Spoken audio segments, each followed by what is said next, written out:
Hello and welcome to the Superhero Podcast and our segment, A Few Minutes On.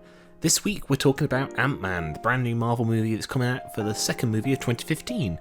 And honestly, I have quite a bit to say about it. So let's start with the overall story.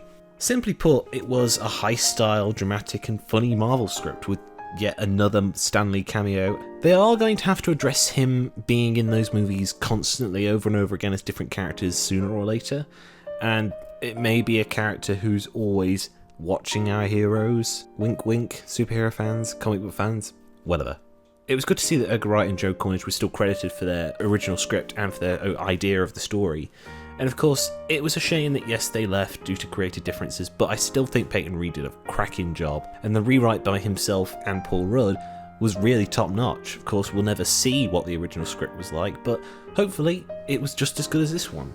It had a good blend of comedy and drama with plenty of superhero moments, and funnily enough, the most amount of swearing within a Marvel movie yet.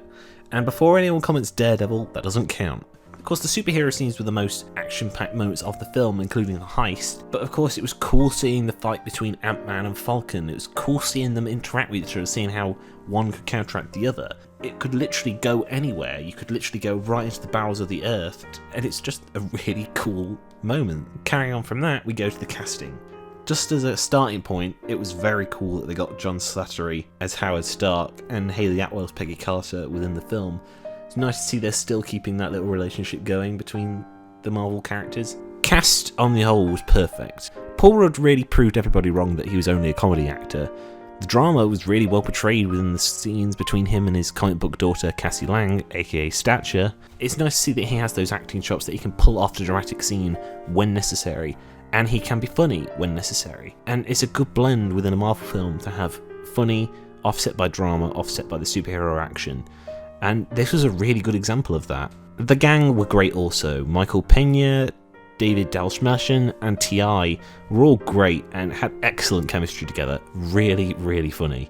But the top three actors of the movie, I have to say, Michael Douglas, Evangeline Lilly, and Corey Stoll. Michael Douglas portrayed Hank Pym as an aged hero who wanted to keep his family safe, but knew he couldn't sit back and let his secret destroy the world. And the gasp in the cinema that I heard in my screening when Michael Douglas first walked into the shot and you saw him basically as himself from Basic Instinct, and he looked amazing visual effects work. He's just looked uncanny from that movie. It's a young Michael Douglas, but it was just so weird seeing him like that. Darren Cross was a good villain for this kind of movie.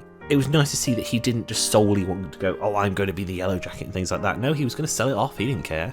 Throughout the movie, Corey Stoll played Darren Cross as pretty much a kind of a wounded protege of a man who wanted the respect of his elder but never got it, and sort of kind of reflected Evangeline Lilly's character. When he put on the Yellow Jacket suit, he became more of a cartoony kind of villain, because he'd spring the line, he'd go, haha, I'm going to see your daddy, I'm going to do this, I'm going to do that.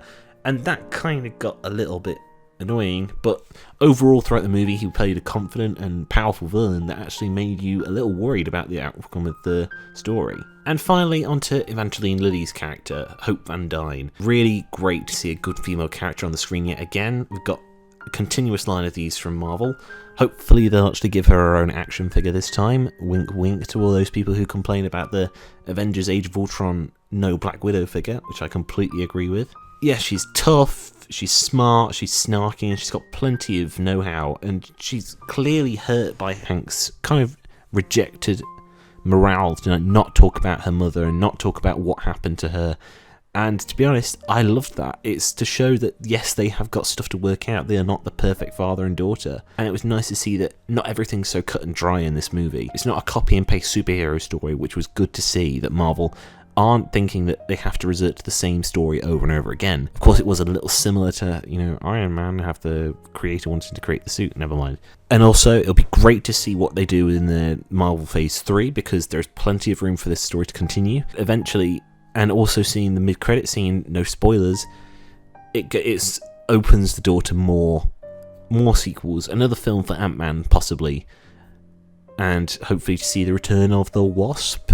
or the original Wasp. Also seeing the mid-credit scenes, it gives me hope that yes, they are interested in making a sequel, and hopefully it'll be a really good sequel, because I love the character of Janet Van Dyne / Hope Van Dyne, and I want to see more female superheroes on screen. And I literally, as everyone knows on the internet, I cannot wait for the Captain Marvel movie, and to see another female superhero on screen will be fantastic. And so finally, onto the visual effects side of the film, which was a big part of the film, and hats off to the visual effects and special effects team. Greatest CGI I've seen for a very long time. The miniature action scenes were really well done. The ant interactions, the miniature scenes were the best out of all of them, and mainly all of it revolved around the heist and everything going wrong with the heist, and that was really well done. And it's good to see that there are new ways of doing these visual effects, because it was cool to see the depth of field effect. You see the image shrink down as he shrinks down. That was cool to see. And hell, getting to see what happens when you go too small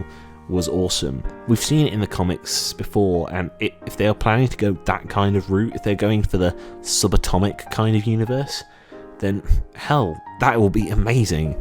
We've seen what happens in the comics when you go too small. So, on to my final summary of the film as a whole.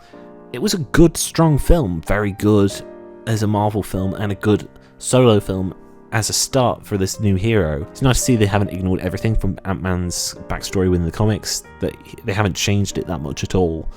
And it's nice to see that they're not shying away from these kind of darker stories.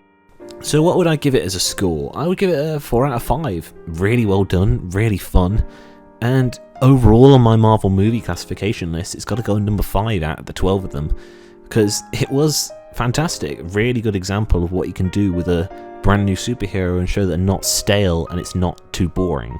So that was a few minutes on Ant-Man. Hope you enjoyed the review. New videos coming out soon, and until next time, ta-ta my friends.